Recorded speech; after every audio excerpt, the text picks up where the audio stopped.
అమరావతిని సంపద సృష్టి కేంద్రాలుగా మార్చేవారికి భూ కేటాయింపులు జరపాలని ముఖ్యమంత్రి చంద్రబాబు నాయుడు అధికారులను ఆదేశించారు. గతంలో జరిగిన భూ కేటాయింపులపై పునఃసమీక్ష చేయాలన్నారు. పెట్టుబడులు పెట్టే సంస్థలకు తగిన మేరకు భూ కేటాయింపులు జరపాలని సూచించారు. దేశంలోని టాప్ 10 స్కూళ్లు, కాలేజీలు, ఆసుపత్రులు అమరావతిలో ఏర్పాటు కావాలన్నారు. గతంలో గుర్తించిన 8,352 చదరపు కిలోమీటర్ల పరిధిలోనే రాజధాని ఉంటుందని, మంగళగిరి మున్సిపాలిటీలో కలిపిన గ్రామాలు పునరుద్ధరించాలని సూచించారు. సచివాలయంలో ముఖ్యమంత్రి చంద్రబాబు అధ్యక్షతన సిఆర్డీఏ అథారిటీ సమావేశం జరిగింది. మంత్రి నారాయణ, సిఆర్డీఏ కమిషనర్ భాస్కర్ తదితరులు హాజరయ్యారు. గతంలో 130 సంస్థలకు జరిగిన భూ కేటాయింపులు, వాటి ప్రస్తుత పరిస్థితిపై సమావేశంలో చర్చించారు. సంపద సృష్టికి కేంద్రాలుగా అమరావతి ప్రాంతాన్ని మార్చేవారికి భూ కేటాయింపులు జరపాలని సీఎం చంద్రబాబు సూచించారు. గతంలో జరిగిన భూ కేటాయింపులపై పునః సమీక్ష చేసి ఆసక్తి చూపే పెట్టుబడులు పెట్టగలిగే సంస్థలకే అవకాశం ఇవ్వాలన్నారు. ఎడ్యుకేషన్ హబ్గా కావడానికి ఎటువంటి సంస్థలను ఆహ్వానించాలి, ఎవరికి భూములు కేటాయించాలి అనే అంశంపై అధికారులతో సీఎం చర్చించారు. దేశంలో టాప్ 10 కాలేజీలు, టాప్ 10 స్కూల్స్, టాప్ 10 హాస్పిటల్స్ అమరావతిలో ఏర్పాటు కావాలన్నారు. 2015లో తెచ్చిన జీవో నెంబర్ 207 ప్రకారం 8,352 స్క్వేర్ కిలోమీటర్ల పరిధిలో రాజధాని ఉంటుందని సీఎం వివరించారు. మంగళగిరి మున్సిపాలిటీల్లో కలిపిన పలు గ్రామాలను మళ్లీ వెనక్కి అధికారులు తేవాలని సూచించారు. ప్రభుత్వం కుట్రపూరితంగా తెచ్చిన R5 జోన్ పైన సమావేశంలో చర్చించారు. గత ప్రభుత్వం చట్ట వ్యతిరేకంగా తీసుకున్న నిర్ణయాలపై లోతైన సమీక్ష జరుపుతున్నామని అధికారులు సీఎంకి వివరించారు. ఇన్నర్ రింగ్ రోడ్ నిర్మాణం 4 లైన్లుగా కరకట్ట నిర్మాణంపై ముందుకు వెళ్లాలని ముఖ్యమంత్రి ఆదేశించారు. కాలువల్లోని నీటిని ఆయా ఆయకట్టుదారులకు చివరి వరకు అందించేలా జాగ్రత్తలు తీసుకోవాలని మంత్రి నిమ్మల రామానాయుడు అధికారులను ఆదేశించారు. నాగార్జున సాగర్, కృష్ణా డెల్టా కాలువల ద్వారా ఖరీఫ్ సాగుకు అవసరమైన నీరు అందించాలని జలవనరుల శాఖ అధికారులతో నిర్వహించిన సమీక్షలో దిశానిర్దేశం చేశారు. వరద నీటిని సమర్థంగా వినియోగించుకునేందుకు సాగర్ కాలువల కింద ఉన్న తాగు, సాగునీటి చెరువులు, జలాశయాలను నింపాలని స్పష్టం చేశారు. నాగార్జున సాగర్, కృష్ణా డెల్టా కాలువలకు ఖరీఫ్ పంట సాగుకు అవసరమైన నీళ్లు ఇవ్వాలని జలవనరుల శాఖ మంత్రి నిమ్మల రామానాయుడు అధికారులను ఆదేశించారు. ప్రస్తుతం సమృద్ధిగా నీళ్లు వస్తున్నందున సాగర్, కృష్ణా డెల్టాల్లో రైతులందరూ త్వరగా నారుమళ్లు వేసుకోవాలని ఆయన సూచించారు. వెలగపూడి సచివాలయం నుంచి ఆయన జలవనరుల శాఖ అధికారులతో తాజా పరిస్థితిని సమీక్షించి మాట్లాడారు. శ్రీశైలం ప్రాజెక్టు ఇప్పటికే నిండిందని, మరో 2-3 రోజుల్లో నాగార్జున సాగర్ కూడా నిండుతుందన్నారు. చివరి ఆయకట్టుకు నీళ్లు అందేలా అవసరమైన జాగ్రత్తలు తీసుకోవాలని, సాగర్ కాలువల కింద ఉన్న జలాశయాలు, చెరువులు అన్నింటినీ నీటితో నింపాలన్నారు. కృష్ణాలో వరద నీటిని మళ్లించి సోమశిల, కండలేరు జలాశయాలను నింపి వరద నీటిని సమర్థంగా వినియోగించుకోవాలని సూచించారు. శ్రీశైలం జలాలతో గోరకల్లు, వెలుగోడు, బ్రహ్మంగారి మఠం, జీడిపల్లి, గండికోట, చిత్రావతి, మైలవరం జలాశయాలను నింపాలి. కర్నూలు, కడప కాలువకు హంద్రనీవ, గాలేరు, నగరి, సుజల స్రవంతి పథకాల ద్వారా నీళ్లు అందించాలి అని అధికారులను మంత్రి ఆదేశించారు.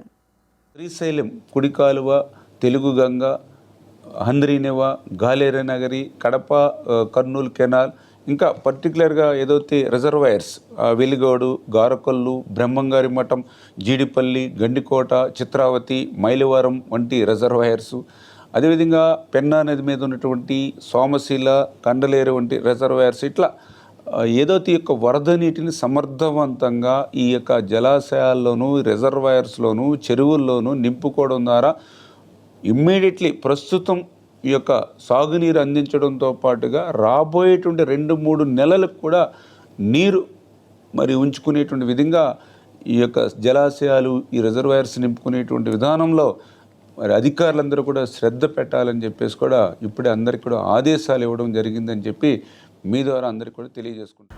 రానున్న 100 రోజుల కార్యాచరణపై జిల్లా కలెక్టర్లకు దిశానిర్దేశం చేసేలా ప్రజెంటేషన్ ఉండాలని ఆయా శాఖల కార్యదర్శులకు ప్రభుత్వ ప్రధాన కార్యదర్శి నీరబ్ కుమార్ ప్రసాద్ సూచించారు. సోమవారం ఉదయం 10 గంటలకు సమావేశం ప్రారంభమవుతుందని, 10:30 నుంచి 11 గంటల వరకు ముఖ్యమంత్రి చంద్రబాబు ప్రసంగిస్తారని చెప్పారు. స్థలాభావం వల్ల ప్రజెంటేషన్ ముగిసిన వెంటనే విభాగాధిపతులు వెళ్లిపోవాలని ఆయన సూచించారు. ఈ నెల 5-6 తేదీల్లో రాష్ట్ర సచివాలయంలో జరగనున్న కలెక్టర్ల సమావేశానికి సంబంధించిన అంశాలపై ఆయా శాఖల కార్యదర్శులతో రాష్ట్ర సచివాలయంలో ప్రభుత్వ ప్రధాన కార్యదర్శి నీరబ్ కుమార్ ప్రసాద్ వీడియో సమావేశం నిర్వహించారు. ఈ సందర్భంగా సీఎస్ మాట్లాడుతూ కలెక్టర్ల సమావేశానికి సంబంధించిన పవర్ పాయింట్ ప్రజెంటేషన్ను శాఖల వారీగా సమీక్షించారు. రానున్న 100 రోజుల కార్యాచరణపై ప్రత్యేక దృష్టి పెట్టేందుకు కలెక్టర్లకు దిశానిర్దేశం చేసే విధంగా ప్రజెంటేషన్ ఉండాలని కార్యదర్శులకు సిఎస్ నిరబ్ కుమార్ ప్రసాద్ స్పష్టం చేశారు. కలెక్టర్ల సమావేశానికి సంబంధించిన మినిట్ టు మినిట్ కార్యక్రమంపై చర్చించారు. 5వ తేదీ ఉదయం 10 గంటల నుండి ఉదయం 11 గంటల మధ్య సీఎం, డిప్యూటీ సీఎం తదితరుల ప్రారంభ ఉపన్యాసాలు ఉంటాయని, తదుపరి పలు అంశాలపై సమీక్ష ఉంటుందని అన్నారు. 6వ తేదీన కలెక్టర్లు, ఎస్పీలతో సంయుక్త సమావేశం ఉంటుందని సిఎస్ నిరబ్ కుమార్ ప్రసాద్ చెప్పారు. ఉమ్మడి విశాఖ జిల్లా స్థానిక సంస్థల ఎమ్మెల్సీ ఎన్నికలకు సంబంధించి వైఎస్ఆర్సీపీ అభ్యర్థిగా మాజీ మంత్రి బొత్స సత్యనారాయణను పార్టీ అధ్యక్షుడు వైఎస్ జగన్మోహన్ రెడ్డి ఎంపిక చేశారు. ఎమ్మెల్సీ ఎన్నికల్లో పార్టీ నాయకులంతా కలిసికట్టుగా పనిచేయాలని వైఎస్ జగన్ పిలుపునిచ్చారు. సమన్వయ కమిటీలను ఏర్పాటు చేసుకుని ముందుకు సాగాలని సూచించారు. అధికార పార్టీ బెదిరింపులను ధీటుగా ఎదుర్కొనేలా అందరూ కలిసి ముందుకు సాగాలని దిశానిర్దేశం చేశారు. తాడేపల్లిలోని క్యాంపు కార్యాలయంలో ఉమ్మడి విశాఖ జిల్లా ఎమ్మెల్యేలు, ఎమ్మెల్సీలు, లోక్సభ, అసెంబ్లీ స్థానాలకు పోటీ చేసిన నాయకులతో వైఎస్ఆర్ కాంగ్రెస్ పార్టీ అధినేత వైఎస్ జగన్ సమావేశమయ్యారు. స్థానిక సంస్థల ఎమ్మెల్సీ ఎన్నికకు సంబంధించి ఎన్నికల సంఘం నోటిఫికేషన్ జారీ చేసిన నేపథ్యంలో అభ్యర్థిత్వంపై వారితో చర్చించారు. ఎమ్మెల్సీ అభ్యర్థి ఎంపికపై నాయకుల అభిప్రాయాలను తెలుసుకున్నారు.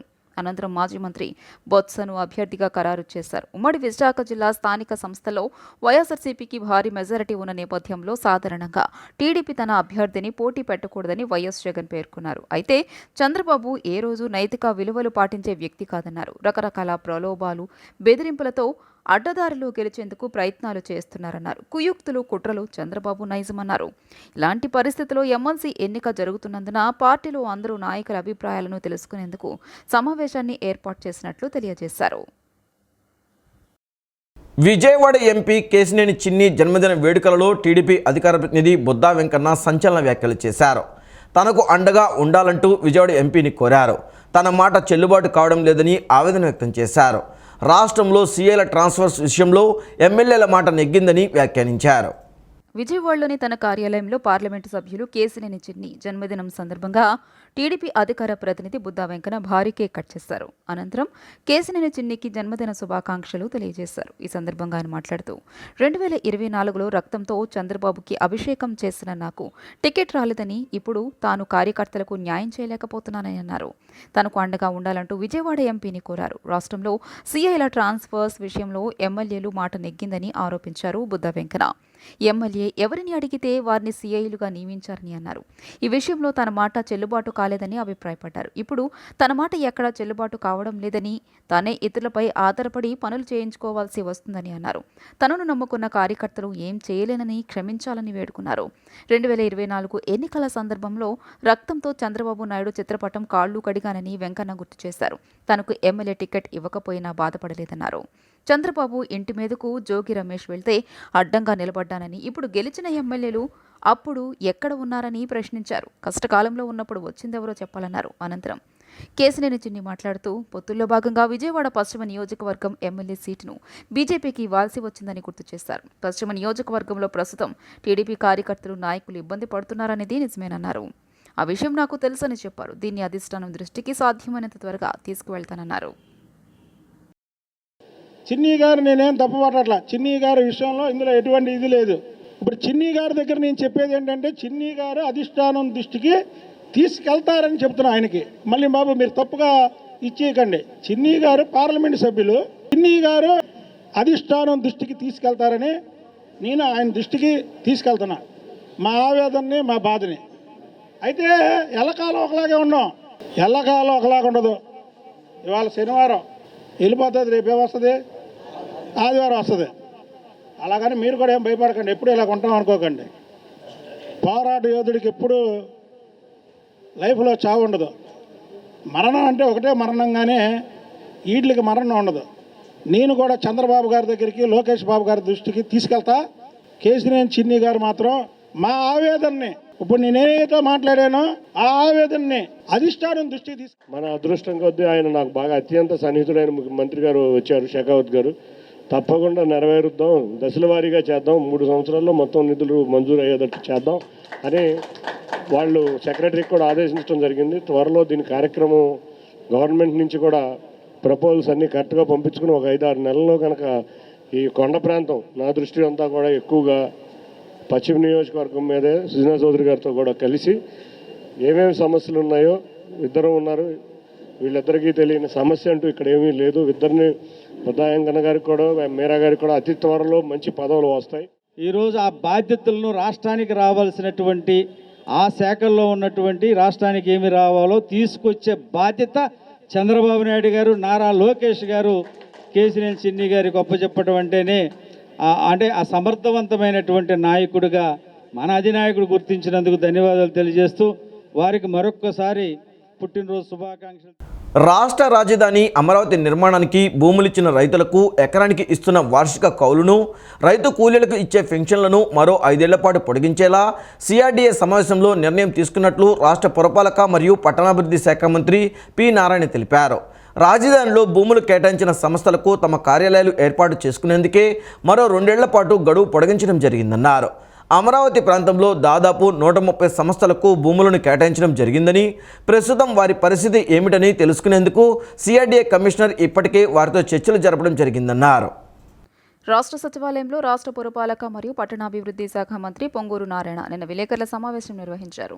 సమావేశంలో ఆయన మాట్లాడుతూ గతంలో సిఆర్డీఏ పనిచేసేందుకు 778 మంది ఉద్యోగులను నియమించడం జరిగిందని, ప్రస్తుతం వారిలో 249 మంది మాత్రమే ఉన్నారని, ఇప్పుడు మిగిలిన వారిని కూడా తీసుకునేందుకు అనుమతించడం జరిగిందన్నారు. సిఆర్డీఏలో గతంలో 47 మంది కన్సల్టెంట్లు ఉండేవారని, వారిలో 15 కన్సల్టెన్సీల పనులు పూర్తి కావడంతో మిగిలిన 32 మంది కన్సల్టెంట్లను ఇప్పుడు తీసుకోవడానికి అథారిటీ నిర్ణయించింది. గతంలో తమ ప్రభుత్వం 8,352.69 చదరపు కిలోమీటర్ల పరిధిలో సిఆర్డీఏ ఉండేలా నిర్ణయించడం జరిగిందని, ఆ పరిధిని గత ప్రభుత్వం 6,993.24 చదరపు కిలోమీటర్లకు కుదించిందన్నారు. అయితే పాత విధానం మేరకు ఆ పరిధి ఉండాలని అథారిటీలో నిర్ణయించడం జరిగిందన్నారు. సిఆర్డీఏ నుండి ఎక్కువ భాగం తీసేసి పల్నాడు, బాపట్ల అథారిటీలు చేయడం జరిగిందని, అయితే ఆ అథారిటీలు ఉంటాయని, వాటిలోని సిఆర్డీఏ భాగాన్ని వెనక్కి తీసుకోవడం జరుగుతుందన్నారు. గతంలో కోర్ క్యాపిటల్ సిటీ 217 చదరపు కిలోమీటర్లు ఉండేలా మాస్టర్ ప్లాన్ రూపొందించడం జరిగిందన్నారు. అయితే ఇందులో 54 చదరపు కిలోమీటర్లు గల 4 గ్రామాలను మంగళగిరి మున్సిపల్ కార్పొరేషన్లో కలపడం జరిగిందన్నారు. ఈ 54 చదరపు కిలోమీటర్లను తిరిగి కోర్ క్యాపిటల్ సిటీలో కలుపుతూ మొత్తం 217 చదరపు కిలోమీటర్ల పరిధిగా కోర్ క్యాపిటల్ సిటీని నిర్ణయించడమైందన్నారు. సీడ్ క్యాపిటల్ నిర్మాణం విషయంలో సింగపూర్ ప్రభుత్వంతో ఉన్న ఒప్పందాన్ని గత ప్రభుత్వం రద్దు చేసిందని, అయితే ఈ విషయంలో తిరిగి సింగపూర్ ప్రభుత్వ ప్రతినిధులతో సంప్రదింపులు జరపాలని నిర్ణయం తీసుకున్నట్లు తెలిపారు. గతంలో తమ ప్రభుత్వం సెంట్రల్ డివైడర్తో 4 లేన్ల కర్కట రోడ్ నిర్మాణాన్ని ప్రతిపాదిస్తే గత ప్రభుత్వం ఆ రోడ్డును 2 లేన్లకు కుదించిందన్నారు. గతంలో నిర్ణయించినట్టుగానే కర్కట రోడ్డును 4 లేన్ల నిర్మాణాన్ని త్వరలోనే చేపట్టేందుకు టెండర్లు పిలవాలని నిర్ణయించినట్లు తెలియజేశారు. వీటిని యాక్చువల్గా ఈరోజు అథారిటీలో ఇంతవరకు యాక్చువల్గా డెసిషన్స్ తీసుకోవడం జరిగింది. ఇప్పుడు బిల్డింగ్స్, స్ట్రక్చర్లు దాదాపు 7 సంవత్సరాలు అయిపోయింది. అందువల్ల ఏంటంటే ఐఐటి చెన్నై వాళ్ళకి, ఐఐటి హైదరాబాద్ వాళ్ళకి వాటిని స్టడీ చేయమని ఇచ్చాం. ఏదైతే అధికారులకు సంబంధించినవి కానీ, ఎమ్మెల్యేలు, ఎమ్మెల్సీలకు సంబంధించిన బిల్డింగ్స్ అన్నీ హైదరాబాదు ఐఐటి వాళ్ళకి ఇచ్చాం స్టడీ చేయమని. అదేవిధంగా ఐకానిక్ బిల్డింగ్స్ అయినటువంటి అసెంబ్లీ కానీ, హైకోర్టు కానీ, 5 టవర్స్ కానీ వీటిని చెన్నై ఐఐటి వాళ్ళకి ఇచ్చాం. ఇవాళ హైదరాబాదు ఐఐటి వాళ్ళు వచ్చి యాక్చువల్గా స్టడీ చేస్తున్నారు. బహుశా రేపు చెన్నై వాళ్ళు కూడా వస్తారు, వచ్చి వాటి మీద స్టడీ చేసి దాని మీద రిపోర్ట్ ఇస్తే ఆ రిపోర్ట్ని బేస్ చేసుకుని ముందుకు పోవడం జరుగుతుంది. అదేవిధంగా కరకట్ట రోడ్డు ఏదైతే ఉందో దాన్ని అప్పుడు 4 లైన్స్ సెంటర్ డివైడర్గా పెట్టి డిజైన్ చేశారు. టెండర్ కూడా అప్పుడు ఇచ్చాము.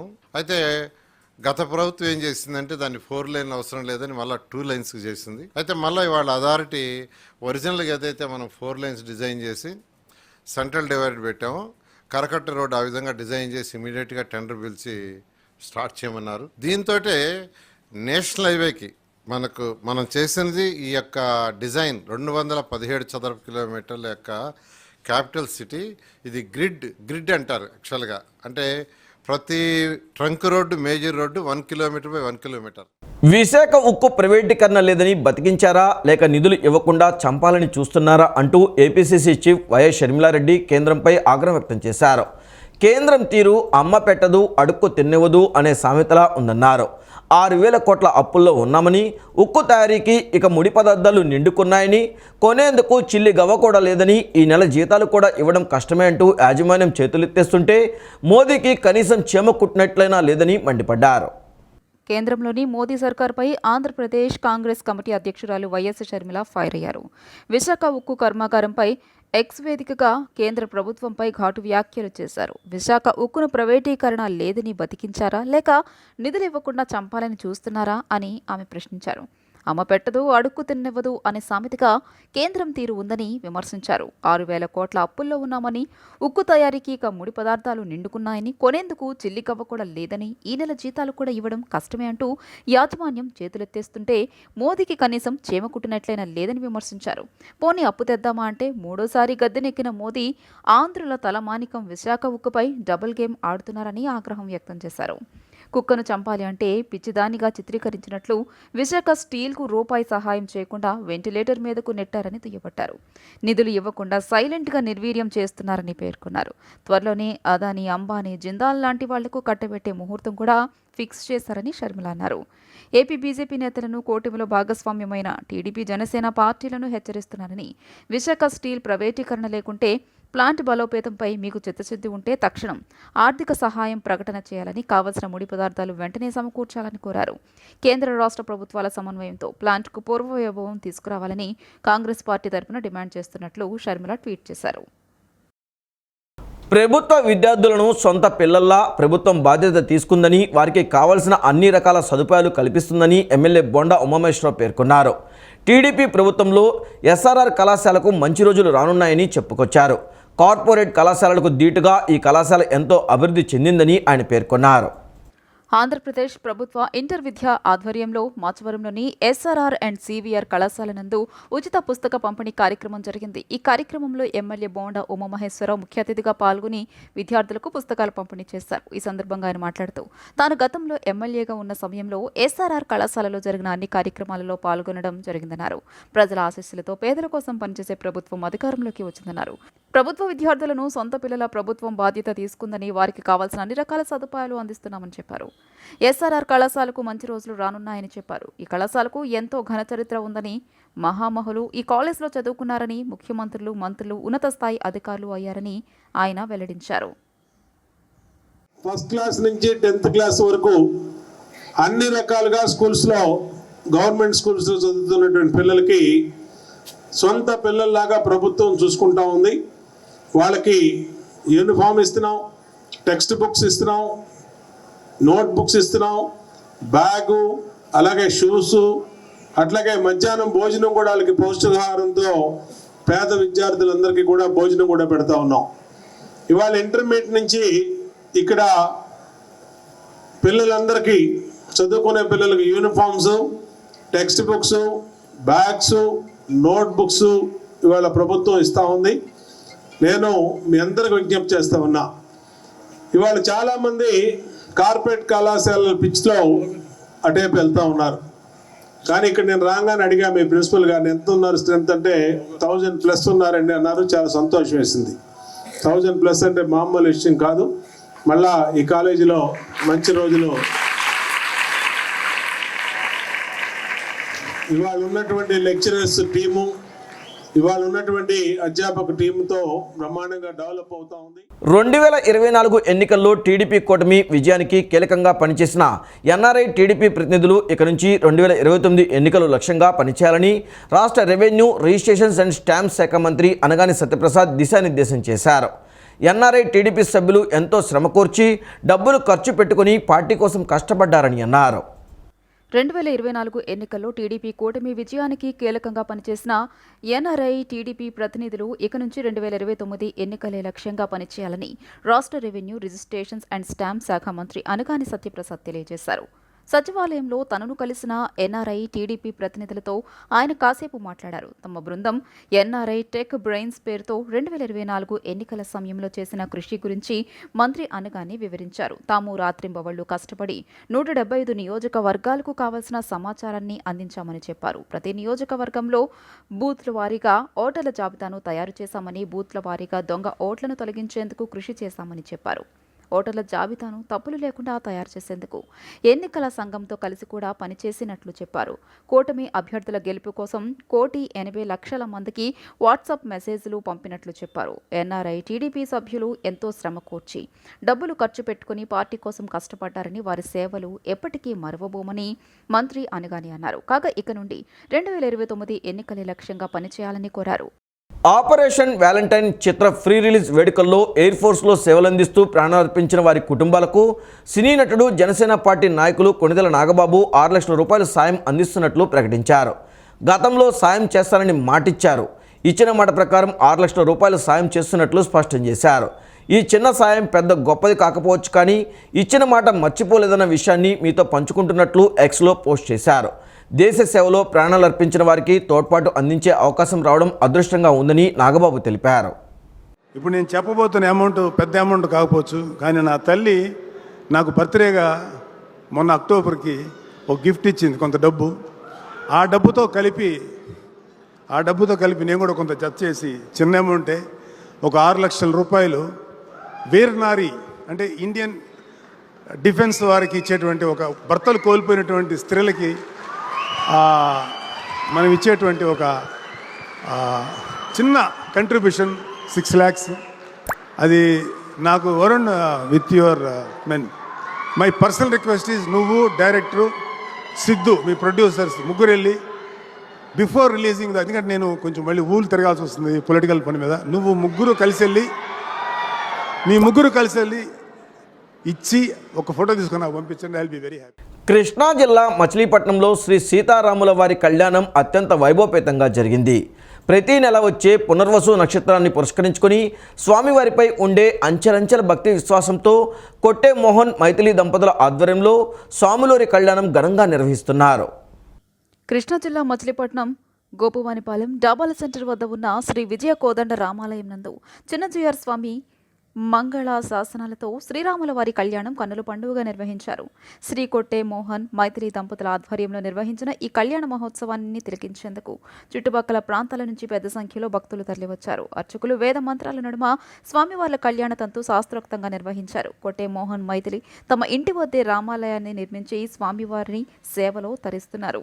శ్రీరామనవమితో పాటు ప్రతి నెల వచ్చే పునర్వసు నక్షత్రం నాడు సీతారాముల వారి కళ్యాణం నిర్వహించడం ఆనవాయితీ. కళ్యాణం అనంతరం విచ్చేసిన భక్తులకు తీర్థ ప్రసాదాలు అందజేస్తారు. స్వామివారి ఆశీస్సులతో ప్రజలందరూ సుఖ సంతోషాలతో జీవించాలని మనసారా కోరుకుంటున్నట్లు తెలియజేశారు. నేటి సమాజంలో విద్యార్థులు కేవలం చదువు ఒకటే కాకుండా సమాజంలో జరిగే సామాజిక రాజకీయ పరిస్థితులపై అవగాహన పెంచుకోవాలని నారాయణ స్కూల్ ఏజీఎం మురళీకిషోర్ పిలుపునిచ్చారు. మారుతినగర్ నారాయణ పాఠశాల నందు head bye, head girl, deputy head bye, deputy head girl, junior head girl, junior head bye లాంటి పదవుల పేరిట విద్యార్థులకు నిర్వహించిన ఎన్నికలు ఉత్సాహభరితంగా సాగాయి. నగరంలోని మారుతినగర్ నారాయణ పాఠశాల నందు విద్యార్థులకు క్యాబినెట్ ఎలక్షన్ నిర్వహించారు. విద్యార్థులకు head bye, head girl, deputy head bye, deputy head girl, junior head girl, junior head bye లాంటి పదవుల పేరిట విద్యార్థులకు నిర్వహించిన ఎన్నికలు ఉత్సాహంగా సాగాయి. ఈ కార్యక్రమానికి ముఖ్య అతిథులు ఏజీఎం మురళీకిషోర్, ఆర్ఐ రామారావు పాఠశాల ప్రిన్సిపల్ ఫాజిల్ హుస్సేన్ పాల్గొన్నారు. ఎన్నికల్లో గెలుపొందిన విద్యార్థులను సత్కరిస్తూ వారికి గుర్తింపుగా బ్యాడ్జీలు అందజేశారు. అనంతరం ఏజీఎం మురళీకిషోర్, ప్రిన్సిపల్ హుస్సేన్ మాట్లాడుతూ విద్యార్థులు నాయకత్వ లక్షణాలు అలవర్చుకోవాలని, నేటి బాలలే రేపటి పౌరులుగా ఎదుగుతారని పేర్కొన్నారు. నేడు విద్యార్థులు పాల్గొని నిర్వహించే ఈ పదవులు మాదిరిగానే భవిష్యత్తులో మంచి సమాజ నిర్మాణానికి సోపానం కావాలని ఆకాంక్షించారు.